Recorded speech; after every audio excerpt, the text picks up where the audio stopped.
Ini profil singkat Kapten Muda TNI Pelindung Nyawa Jenderal Abdul Haris Nasution. Kapten Muda Pelindung Nyawa Jenderal Nasution tersebut adalah Pierre Tendean. Dikutip dari artikel yang dimuat di Wikipedia, Pierre Tendean atau bernama lengkap Pierre Andries Tendean adalah seorang perwira muda TNI Angkatan Darat Indonesia yang menjadi salah satu korban dalam peristiwa berdarah Gerakan 30 September yang terjadi pada awal Oktober tahun 1965. Dalam peristiwa upaya penculikan terhadap Jenderal Abdul Haris Nasution yang dilakukan komplotan Gerakan 30 September pimpinan Letkol Untung Syamsuri. Tendean yang ketika itu tercatat sebagai ajudan Jenderal Nasution dibawa paksa karena disangka Nasution yang jadi target utama penculikan. Tendean dibawa paksa ke Lubang Buaya yang jadi basis komplotan Gerakan 30 September. Lalu di sana, dia dibunuh bersama dengan 3 Jenderal Angkatan Darat yang berhasil diculik dalam keadaan hidup. Jenazahnya lantas dimasukkan ke dalam sumur tua di Lubang Buaya bersama 6 Jenderal TNI AD yang jadi korban penculikan. Setelah ditemukan, jenazah Tendean bersama dengan jenazah 6 Jenderal TNI AD korban penculikan dimakamkan di Taman Makam Pahlawan Kalibata. Pangkat Tendean dinaikkan 1 tingkat secara anumerta dari Letu menjadi Kapten Anumerta. Dia juga ditetapkan sebagai pahlawan revolusi. Siapa Pierre Tendean? Berikut ini adalah sekilas profil Pierre Tendean, perwira muda yang jadi pelindung nyawa Jenderal Abdul Haris Nasution. Pierre Andries Tendean lahir pada tanggal 21 Februari tahun 1939 di Jakarta atau dulu Batavia. Pierre Tendean lahir dari pasangan Maria Elizabeth Cornet dan Aurelius Lambert Tendean. Pada saat itu, Pierre lahir pada pukul 8:10 di sebuah rumah sakit rakyat yang didirikan oleh kolonial Belanda. Saat ini rumah sakit tersebut menjadi Rumah Sakit Umum Pusat Nasional, RSUPN, Dr. Cipto Mangunkusumo.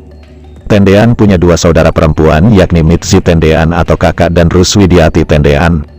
Adiknya, Tendean mengawali karir militernya setelah lulus dari Akademi Teknik Angkatan Darat, ATKAD, pada tahun 1961. Sekarang ATKAD sudah dilebur dalam Akademi Militer, Akmil.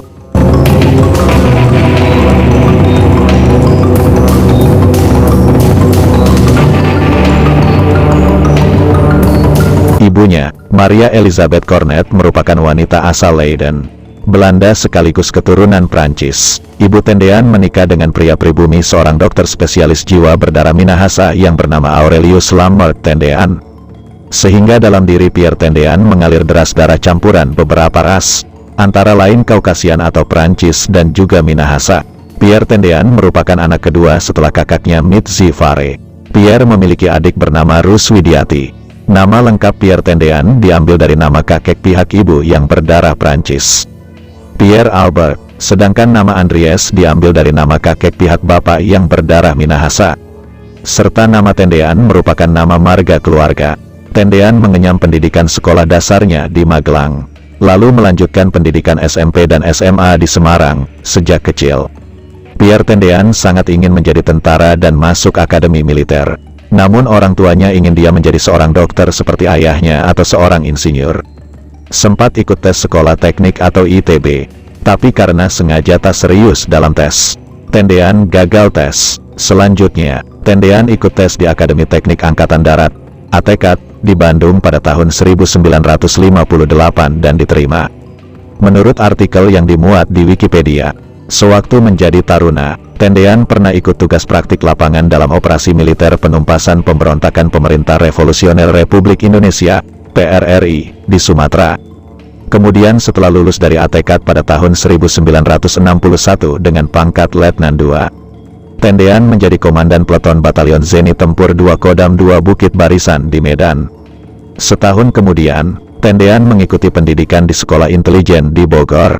Setamat dari sana, ia ditugaskan di Dinas Pusat Intelijen Angkatan Darat, DIPIAT, untuk menjadi mata-mata ke Malaysia sehubungan dengan konfrontasi antara Indonesia dengan Malaysia. Tendean ditugaskan untuk memimpin sekelompok relawan di beberapa daerah untuk menyusup ke Malaysia. Pada tanggal 15 April tahun 1965, Tendean dipromosikan menjadi Letnan I, dan ditugaskan sebagai Ajudan Jenderal Besar TNI Abdul Haris Nasution. Tendean menjadi Ajudan Jenderal Nasution menggantikan Kapten Kavaleri Adolf Gustav Manulang Ajudan Jenderal Nasution lainnya. Kapten Adolf Gustav Manulang sendiri kemudian gugur dalam misi perdamaian di Republik Demokratik Kongo Afrika pada tahun 1963. Diceritakan dalam artikel yang dimuat di Wikipedia, prestasi yang gemilang yang ditorehkan Tendean saat ambil bagian dalam operasi Dwikora di perbatasan Indonesia-Malaysia membuat nama Pierre Tendean kerap diperbincangkan oleh banyak perwira tinggi Angkatan Darat di ibu kota. Atasan-atasan Pierre di Korps Zeni pun bukannya tak tahu hal ini. Sebuah kebanggaan apabila menyebut nama Pierre saat itu. Petinggi-petinggi Korps Zeni, seperti Jenderal GPH Jatikusumo dan Mayor Jenderal Dandi Kadarsan, juga mengenal sosok Pierre dengan baik. Padahal Pierre hanya berpangkat perwira pertama. Kedekatan Pierre terlihat dengan seringnya Pierre mengunjungi keduanya, baik dalam kesempatan dinas maupun kesempatan pribadi. Jenderal Jatikusumo mempunyai kesan yang sangat positif terhadap sosok Pierre. "Saya senang sekali pada Pierre. Saya bangga mempunyai anak buah seperti dia," kata Jenderal Jatikusumo.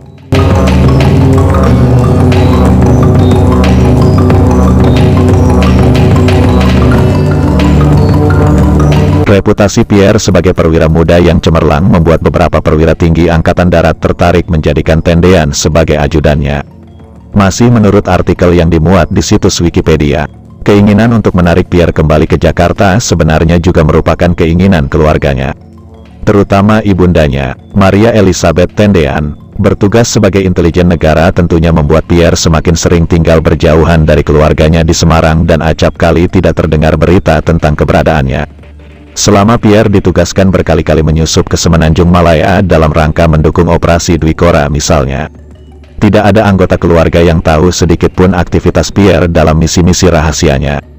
Sepengetahuan semua anggota keluarga, Pierre masih ditempatkan di Medan, sebagai bagian dari Yonzipur 1 Kodam 2 Bukit Barisan. Bahkan, seperti penuturan Ruswidiati, adiknya keluarga baru mengetahui prestasi dan penugasan Pierre di perbatasan justru pada saat riwayat hidup dan karir Pierre dibacakan saat upacara pemakamannya di Kalibata, Jakarta Selatan, pada tanggal 5 Oktober tahun 1965. Dari informasi yang terkuak itulah Ross akhirnya paham bahwa hadiah berupa pakaian impor, jam tangan, raket, dan kamera yang dibawa pulang dan dikirim Pierre ke Semarang selama tahun 1964 sampai awal tahun 1965 itu tidaklah diperolehnya dari jalur lintas perdagangan internasional, tetapi memang didapatnya langsung dari negeri seberang saat tengah bertugas dalam operasi Dwikora. Firasat ini sebenarnya dirasakan oleh Maria Elizabeth. Insting seorang ibu berulang kali mengusiknya. Anak lelaki satu-satunya tengah menyabung nyawa di negeri orang. Perasaan ini menimbulkan kecemasan terus-menerus. Maria Elizabeth Tendean adalah ibu yang sangat mencintai anaknya, dan selalu memikirkan anaknya bertugas di mana bagaimana kondisinya. Apalagi Pierre tidak rutin berkomunikasi dengan keluarga jika sedang bertugas. Suatu ketika, ibunda Pierre yang masih memiliki hubungan keluarga atau kerabat dengan istri Jenderal Nasution, yaitu Yohana Sunarti Nasution atau Ibu Nas, mengutarakan akan nasib sang putra kepada Ibu Nas. Di mata Jenderal Nasution, yang kala itu sudah menjabat sebagai Menteri Koordinator Pertahanan dan Keamanan merangkap Kepala Staf Angkatan Bersenjata, Pierre bukanlah sosok asing. Tendean oleh Nasution sudah dianggap seperti adik kandung. Sebagai bagian dari keluarga mereka, pucuk dicinta ulam tiba. Posisi ajudan Menko Hankam Kasab saat itu memang tengah kosong setelah Kapten Gustav Adolf Manulang gugur dalam sebuah operasi di Kongo. Jenderal Nasution kekurangan staf administrasi yang dapat membantu urusan dinas sehari-hari, tetapi juga sekaligus dapat dipercayainya di era panasnya politik tanah air ketika itu.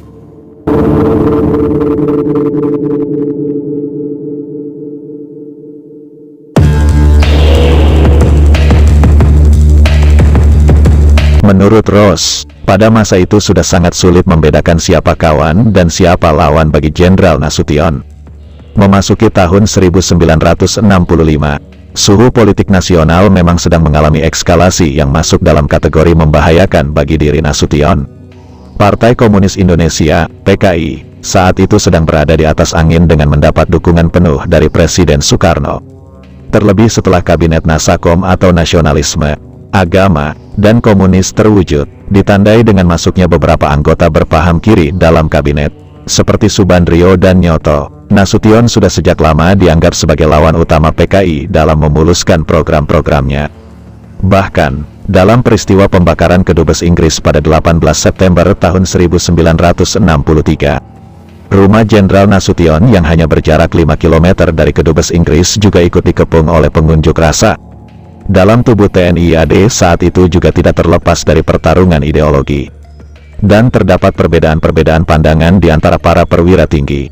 Isu yang sering diangkat adalah menyingkapi kebijakan-kebijakan pemerintah dan terutama gaya hidup seputar lingkungan istana. Belum lagi telah terjadi pembinaan secara ideologis oleh PKI kepada para perwira militer dan prajurit TNI. Pierre dirasakan Nasution tidak akan pernah mengkhianatinya mengingat eratnya hubungan kekeluargaan di antara mereka selama ini. Hal itu ditambah pula dengan reputasinya yang sangat baik selama menyelesaikan pendidikan keperwiraan dan mengemban setiap tugas yang dipikulkan kepadanya. Jenderal Nasution sangat terkesan dan respek pada prestasi Pierre di Malaysia. Tidak hanya Jenderal Nasution yang menunjukkan ketertarikan untuk menarik Pierre sebagai ajudan.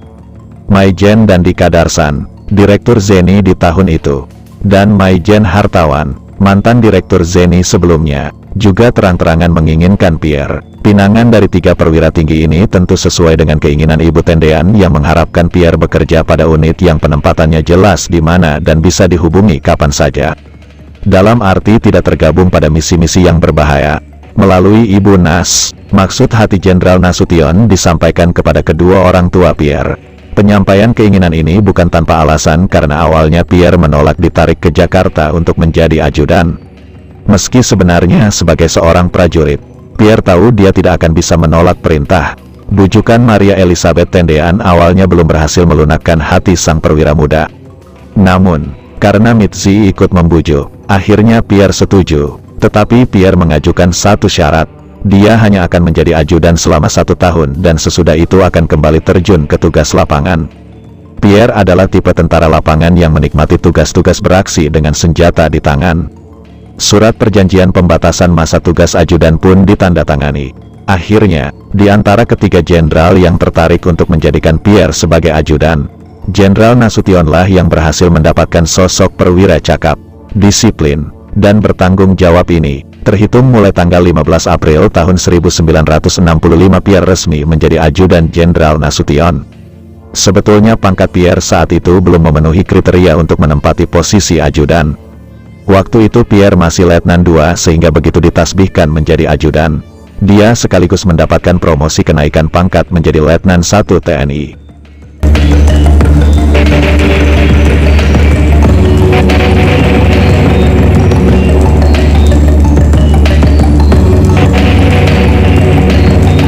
Pierre menjadi ajudan termuda dan satu-satunya yang berpangkat Letnan 1. Di antara ketiga ajudan Jenderal Nasution lain yang sudah berpangkat kapten, yaitu Kapten TNI AD Sumargono, Kapten Marinir Misbah, dan Komisaris Polisi Hamdan Mansur. Maria Elizabeth Tendean sangat bahagia dengan penugasan baru anaknya sebagai seorang ajudan.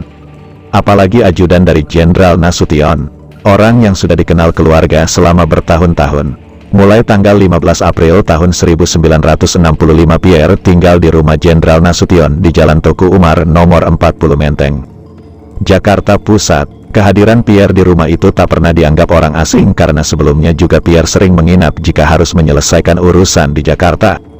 Keluarga Nasution juga sangat berbahagia menerima kehadiran Pierre sebagai ajudan karena Pierre dianggap sebagai anggota keluarga.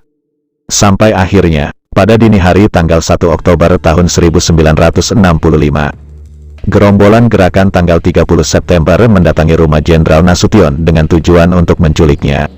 Tendean yang sedang tidur di pavilion yang berada di samping rumah dinas Jenderal Nasution dibangunkan oleh putri sulung sang jenderal, Yanti Nasution. Setelah Yanti mendengar suara tembakan dan keributan yang luar biasa, Tendean pun segera berlari ke bagian depan rumah dengan menenteng senjata. Tapi ia kemudian ditangkap oleh gerombolan G30S dipimpin oleh pembantu Letnan 2, Pelda Jaharup.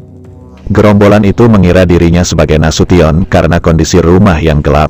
Jenderal Nasution sendiri berhasil melarikan diri dengan melompati pagar. Tendean lalu dibawa ke sebuah rumah di daerah Lubang Buaya bersama 6 perwira tinggi lainnya yakni Suprapto, Sutoyo, dan Parman yang saat itu masih hidup, serta Ahmad Yani, DI Panjaitan, dan MT Haryono yang sudah terbunuh. Tendean dibunuh di Lubang Buaya, Mayatnya lalu dimasukkan ke sebuah sumur tua bersama 6 jasad perwira lainnya. Tendean pun gugur dalam usia yang masih teramat muda, yakni masih berusia 26 tahun.